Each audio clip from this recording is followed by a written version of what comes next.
हम पढ़ रहे थे प्रेम में परमेश्वर। जैसे कि हमने जाना कि ये एक मूरत नाम के एक व्यापारी की कहानी है। मूरत नाम के एक बनिए की कहानी है जो सदा ही ईश्वर के भजन में मगन रहता था, सदा ईश्वर की भक्ति करता था। जिसके 2 बच्चे तो पहले जाते रहे, लेकिन बाद में उसकी स्त्री भी 3 साल का बच्चा जब छोड़कर चली गई, 3 साल का लड़का छोड़कर चली गई, तो उसके सामने समस्या पैदा हुई कि अब मैं इस बच्चे को कैसे पालूं।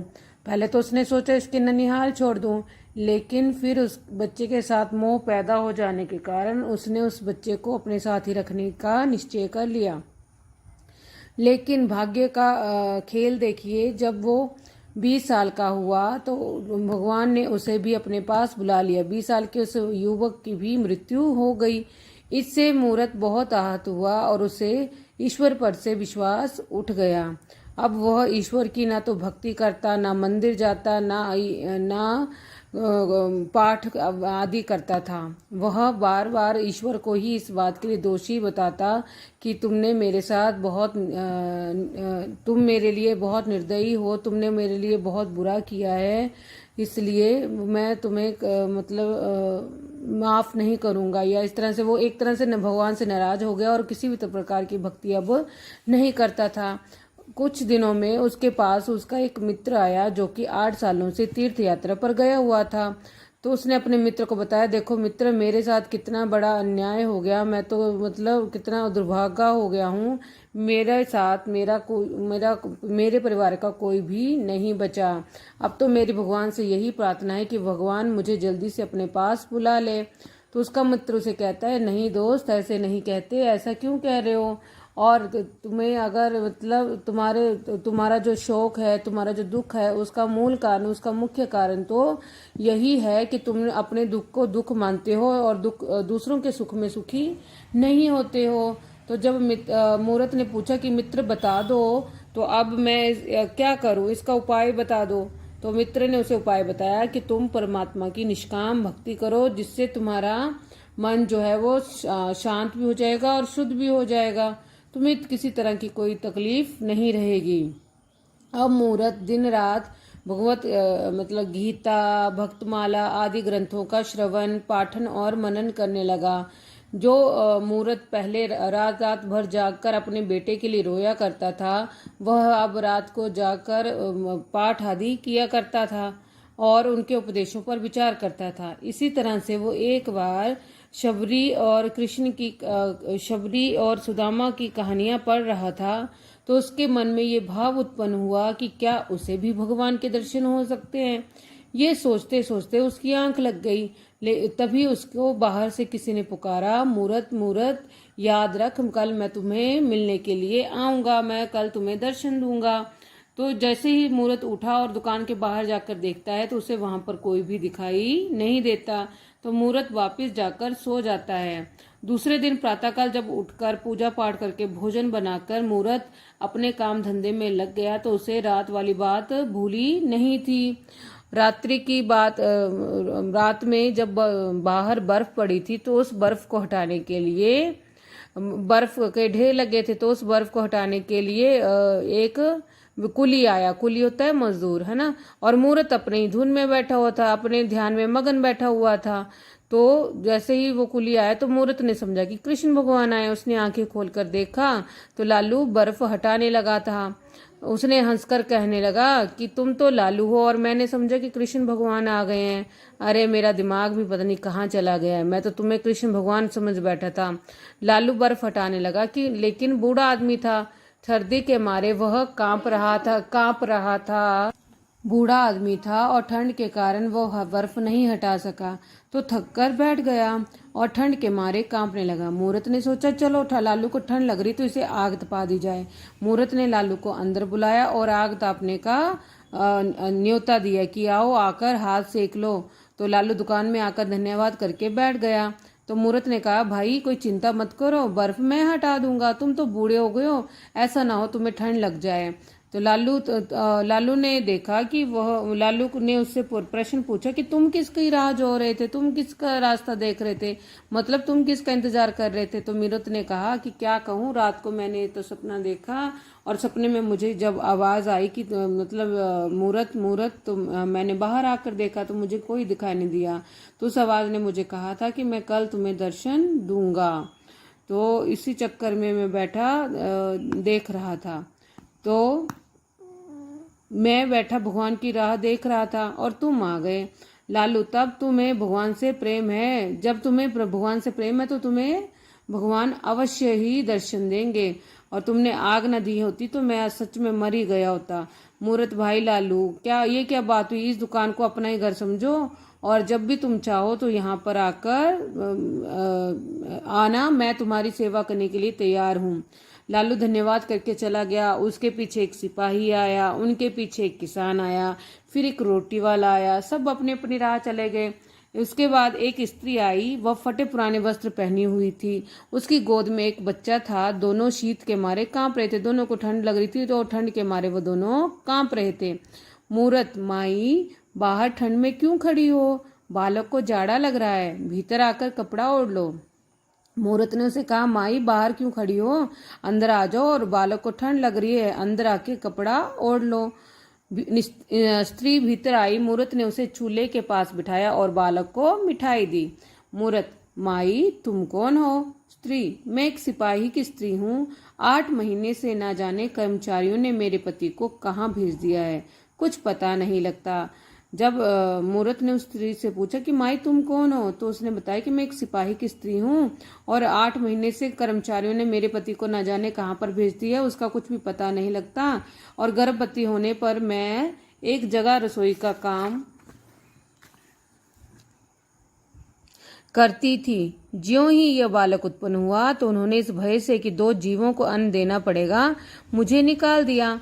मैं 3 महीने से मारी मारी फिर रही हूँ, कोई टहलनी नहीं रखता। जो कुछ पास था सब बेचकर खा गई।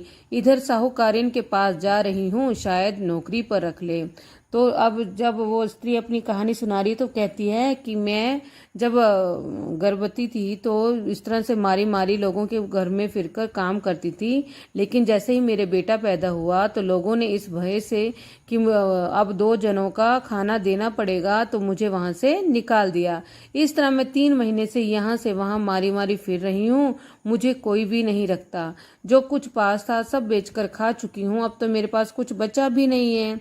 अब मैं साहूकारिन के पास जा रही हूँ, सेठानी के पास जा रही हूँ, शायद वो मुझे नौकरी पर रख ले। मूरत, तुम्हारे पास कोई ऊनी वस्त्र नहीं है? स्त्री, वस्त्र कहाँ से हो, पैसा ही तो पास नहीं। मूरत, यह लो लोई, इसे ओढ़ लो। स्त्री, भगवान तुम्हारा भला करे, तुमने बड़ी दया की। बालक शीत के मारे मरा जाता था। मूरत, मैंने कुछ नहीं किया, श्री कृष्ण भगवान की इच्छा ही ऐसी है। फिर मूरत ने स्त्री को रात वाला स्वप्न सुनाया। मूरत ने कहा उस स्त्री से पूछा कि क्या तुम्हारे पास कोई ऊनी वस्त्र नहीं है? इस भरी ठंडी में तुम्हारे पास ऊनी वस्त्र नहीं है? तो स्त्री ने जवाब दिया कि वस्त्र कहाँ से हो, यदि पैसा ही पास नहीं तो मैं वस्त्र कहाँ से लाऊंगी। तो मूरत ने उसे एक लोई दी और कहा कि इसे ओढ़ लो। तो स्त्री उसे कहती कि भगवान तुम्हारा भला करे, तुमने बड़ी दया की है। मेरा बालक तो ठंड के मारे मरा जा रहा था। मूरत ने कहा, मैंने कुछ नहीं किया, ये तो कृष्ण भगवान की इच्छा थी, जो ऐसा होना ही था। फिर मूरत ने स्त्री को रात वाला स्वप्न सुनाया। स्त्री, ईश्वर का दर्शन होना कोई असंभव तो नहीं है। स्त्री के चले जाने पर सेब बेचने वाले आई। उसके सिर पर सेबों की टोकरी थी और पीठ पर अनाज की गठरी। टोकरी जमीन पर रखकर खंबे का सहारा ले वह विश्राम करने लगी कि एक बालक टोकरी में से एक सेब उठाकर भागा। सेब वाली ने दौड़कर उसे पकड़ लिया और सिर के बाल खींचकर मारने लगी। बालक बोला, मैंने सेब नहीं उठाया। जब मूरत ने स्त्री को रात वाला सपना सुनाया तो स्त्री ने कहा, ईश्वर का दर्शन होना कोई असंभव बात नहीं है, ईश्वर दर्शन दे ही सकते हैं। स्त्री की जब चली गई तो उसके बाद एक सेब बेचने वाली आई। उसके सिर पर एक सेबों की टोकरी थी, पीठ पर अनाज की गठरी थी, गठरी मतलब एक तरह की बोरी, एक तरह का झोला उसकी पीठ पर लदा हुआ था।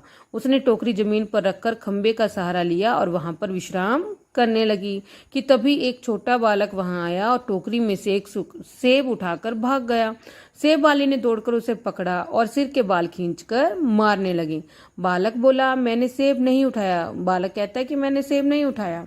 मूरत ने उठकर बालक को छुड़ा लिया। मूरत, माई क्षमा कर, बालक है। सेब वाली, यह बालक बड़ा उत्पाती है, मैं इसे दंड दिए बिना कभी न छोड़ूंगी। बालक ने जब कहा कि मैंने सेब नहीं उठाया तो मूरत उठा और बालक को छुड़ा दिया। मूरत ने उस औरत से, उस स्त्री से याचना की कि माई इसे क्षमा कर दो, बालक है, बच्चा है। तो सेब वाली ने कहा कि ये बालक बड़ा ही शरारती है, उत्पाती होता है बच्चों, शरारती, तो मैं इसे दंड दिए बिना कभी भी नहीं छोड़ूंगी। मूरत ने कहा, मूरत, माई यह क्या कहती हो? बदला और दंड देना तो मनुष्यों का स्वभाव है, परमात्मा का नहीं, वह दयालु है। यदि इस बालक को एक सेब चुराने का कठिन दंड मिलना उचित है तो हमें हमारे अनंत पापों का क्या दंड मिलना चाहिए?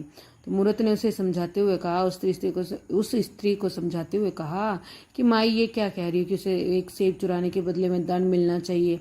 बदला और दंड देना तो मनुष्यों का स्वभाव है, परमात्मा ऐसा नहीं करते, वह बहुत दयालु हैं। यदि इस बालक को एक सेब चुराने के बदले में कठिन दंड मिलना उचित है, अब तुम उसे उचित ठहरा रही हो, तो हमें भी हमारे अनंत पापों का, ना जाने हमने भी कितने सारे पाप किए हैं, तो हमें भी उनका दंड मिलना ही चाहिए।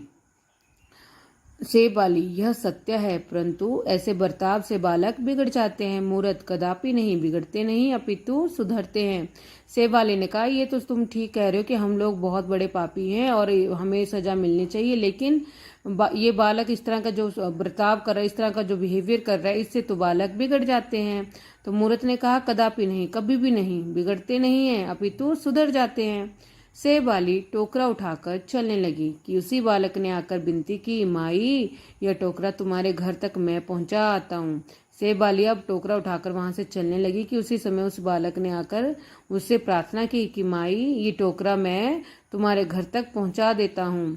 रात्रि होने पर मूरत भोजन करने के बाद गीता का पाठ कर रहा था कि उसकी आंख झपकी और उसने यह दृश्य देखा। मूरत, मूरत, मूरत, कौन हो? मैं लालू। इतना कहकर लालू हंसता हुआ चला गया।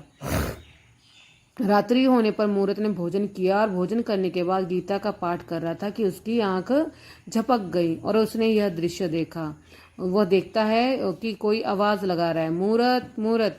मूरत कहता है, कौन हो? तो मूरत जो आवाज दे रहा था वो कहता है, मैं लालू। और इतना कहकर लालू वहां से हंसता हुआ चला गया।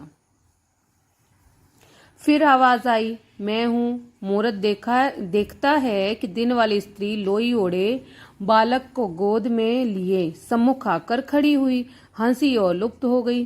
फिर शब्द सुनाई दिया, मैं हूँ। देखा कि सेब बेचने वाली और बालक हंसते हंसते सामने आए और अंतर्ध्यान हो गए। जब लालू वहां से चला गया, लालू के वहां से जाने की पता चल गया, तो उस समय फिर आवाज आई कि मैं हूँ। मूरत देखता है कि दिन वाली स्त्री जो है वो लोई ओढ़े हुए बालक को गोद में लिए हुए सामने खड़ी है, सम्मुख होता है सामने, और वो भी हंसी और वहां से गायब हो गई। लुप्त होना मतलब गायब हो गई। फिर उसे शब्द सुनाई दिया कि मैं हूँ। उसने देखा कि सेब बेचने वाली स्त्री और जो बालक था वो हंसते हंसते सामने आए और अंतर्ध्यान हो गए, वहां से गायब हो गए, शपन हो गए। मूरत उठकर बैठ गया। उसे विश्वास हो गया कि कृष्ण भगवान के दर्शन हो गए, क्योंकि प्राणी मात्र पर दया करना ही परमात्मा का दर्शन करना है। मूरत उठकर बैठ गया। अब ये दिन में जितने लोगों से वो मिला था वो सब जब सामने आके हंसते हुए वहां से चले गए तो उसे विश्वास हो गया कि कृष्ण भगवान के दर्शन उसे हो गए, क्योंकि प्राणी मात्र पर दया करना ही परमात्मा का दर्शन करना है। अगर यदि हमें परमात्मा के दर्शन करने हैं तो हमें सभी प्राणियों पर दया करनी पड़ेगी। सभी प्राणियों जो जिनको सहायता की जरूरत है उनकी सहायता करनी पड़ेगी और उन पर अपनी दया दिखानी पड़ेगी, तभी हमें परमात्मा के दर्शन होंगे। यदि किसी ने प्राणी मात्र पर दया की तो उसे परमात्मा के दर्शन हो सकते हैं। बच्चों, ये थी लियो टॉल्स्टॉय द्वारा लिखी कहानी, जिसका हिंदी में अनुवाद किया गया है। अनुवाद किया है प्रेमचंद जी ने।